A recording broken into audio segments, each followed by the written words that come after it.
Hello everyone and welcome back to the 3T Path channel. My name is Giridhari and today, a very interesting topic. We're going to talk about the psychological mechanism of bhakti-yoga, how devotion works on the path of Krishna. Now when we talk about yoga, one line of yoga, which I call the meditation-only path of yoga, you have great warnings, and you have the same thing in Buddhism as well, to avoid what's called raga in Sanskrit. Raga means desire, can be translated as desires, wanting, raga. And then the opposite of that, the other side of the coin, as it were, is dvesha. So they talk about raga, dvesha. Dvesha is hating or not wanting. So in material life, we're always just wanting things and not wanting things, loving and hating. And the whole point in these traditions is to just stop with all that, just forget raga and dvesha, and just get in contact with your soul, with yourself, with the Atman. But in bhakti, something very curious happens. In bhakti, we're actually not trying to cancel raga. No, instead, we want to stimulate raga. How? Well, specifically with the path of devotion, especially when you talk about the Krishna tradition. It's greatly emphasized.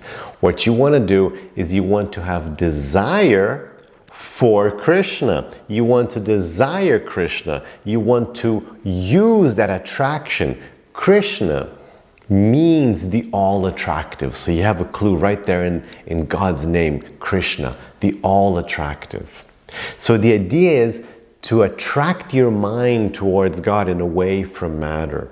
So in the path of devotion, in the path of bhakti, instead of just trying to cancel out the natural tendency of the soul to have raga, to have desire, what we do is, it's like Aikido. I don't know if you know, Aikido is a special martial arts where you use the opponent's energy to combat the enemy. So you use his attack to attack him, as it were. So that's what we want to do with our minds. We're going to do kind of an Aikido with our minds, where we're going to use our natural tendency to have desires, but then we direct that towards God. And so that power of desiring now will elevate us instead of degrading us.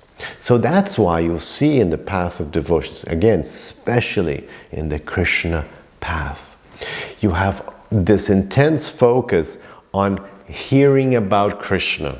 So the number one bhakti practice is Shravanam, which means hearing, because of course in the past there used to be an oral tradition, so you'd hear the stories, right? But today hearing means also reading or watching, but before it used to basically be like listening to someone speak.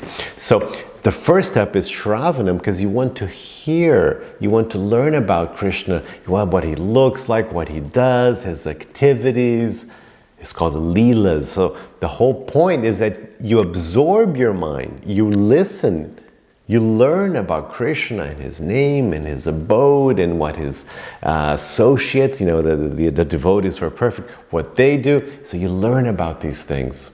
And then you become attracted to it. You desire that. You desire Krishna. You want to be with Krishna. You're attracted to God. So you're using raga instead of canceling raga.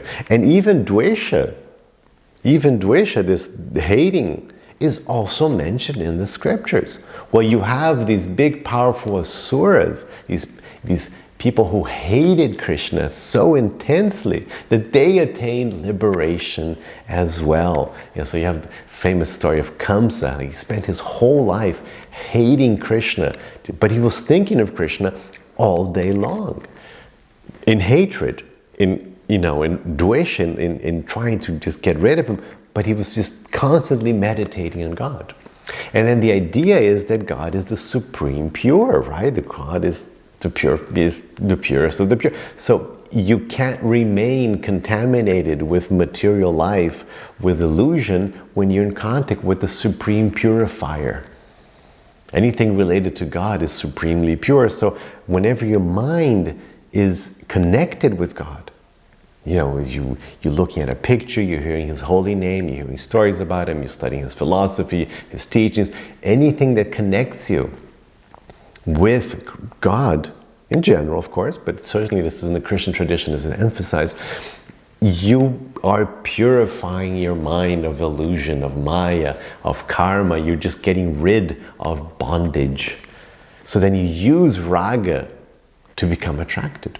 Now, then you have a special term when you're going deeper, as you read, especially Srimad Bhagavatam is the book where you'll find the stories of Krishna. This is the supreme text for all bhakti yogis. So in the Srimad Bhagavatam, in the 10th book, the 10th canto it's also called, you'll see Krishna's life.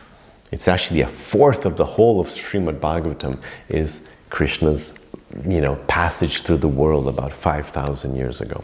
And in that section is where then the devotees, the bhaktis, the Krishna bhaktas, they will absorb their mind reading about those activities, seeing how the different associates of the Lord, because when Krishna came down, he came down with his whole entourage. So there were all kinds of, so it's like a reenactment of the kingdom of God. So you have in Vrindavan, especially the sweetest ones in Vrindavan. And so you see how these different associates, different eternal devotees, how they behave in relation to Krishna. And then you learn about the different moods. So one was friend, the other one was lover, the other one was playing the part of father or uncle or grandmother or servant, or even the animals, how they relate. Even that's mentioned, how the animals related, how the trees, even birds and trees and deer, even that's talked about. So all of them have a relationship with Krishna. And then you see they're different, and then you can see which one, as you purify your mind, which one attracts you. And so you have this term ragatmika. Raga, this again, this desire, raga, atmika, of the soul.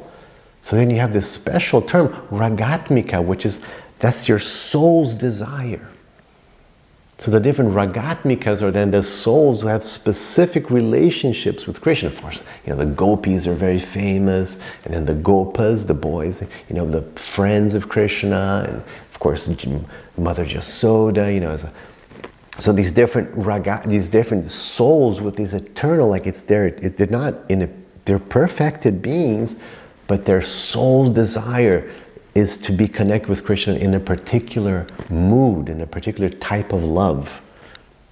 And so you have a ragatmika devotee. So then what the bhaktas will do is that they'll focus their mind on that specific ragatmika devotee. So that kind of relationship, that is also, I think that's mine. So then you work on that, and he starts revealing that is your soul relationship. That is your soul desire. Raga atmika is your soul's desire. It's not a mundane desire. It's not the regular, bad news raga of the material world that all the other spiritual traditions are trying to destroy or eliminate. But this is the soul's desire. And then so you become more and more attracted. And you want it ever more. So it's totally different from the other non-devotional paths. This is the bonus. This is what you get with the bhakti path, the path of bhakti. That's the special mechanism of the bhakti path. So let me know if this makes sense to you, and if you have any questions, don't forget to leave your questions below. Don't forget to also like and subscribe. I need all the help I can get with this small channel. Share the channel with others who might be interested in learning about these wonderful topics. And have the rest of your day with lots of peace and lots of love.